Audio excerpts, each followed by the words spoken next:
तो हमें यहाँ पर ट्रायंगल ओ ए बी के दो साइड्स को जो रिप्रेजेंट कर रहे हैं वेक्टर्स ओ ए और ओ बी गिवन है, यानी बेसिकली लेट्स से हमारा ओ ए वेक्टर ये है और ओ बी वेक्टर ये है।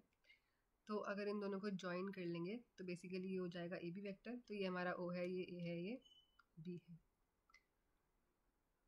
हमें गिवन है कि पॉइंट पी लाई कर रहा है ए बी पे such that O P median है। तो बेसिकली ए बी पे कोई पॉइंट पी है और अगर हम उसे ज्वाइन कर देंगे ओ पी तो हमें मिल जाएगा इसका मीडियन।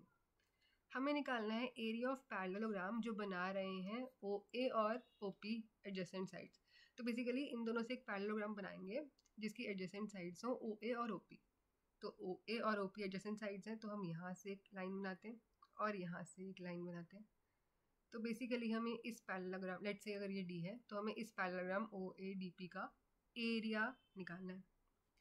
तो हमें पता है एरिया ऑफ पैरेललोग्राम होता है cross product of adjacent sides यानी ओ ए क्रॉस ओ पी का मैग्नीट्यूड। तो ये निकालना है। तो हमें यहाँ पे ओ ए वेक्टर तो पता ही है, ओ पी वेक्टर निकाल लेते हैं। तो करते हैं, ऐसे लिख लेते हैं पहले क्लियरली।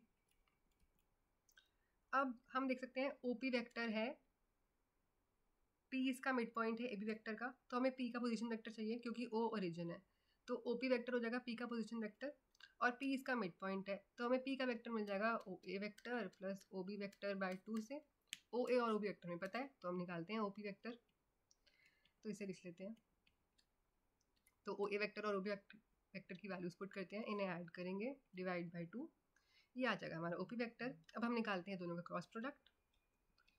तो दोनों वेक्टर हमें पता है, इनका पहले क्रॉस प्रोडक्ट निकालते हैं। तो आई जे के ये हैं ओ पी के कोएफिशिएंट्स और ये हैं ओ ए के कोएफिशिएंट्स, इन्हें मल्टीप्लाई करते हैं, ये आ जाएगा कुछ ऐसे।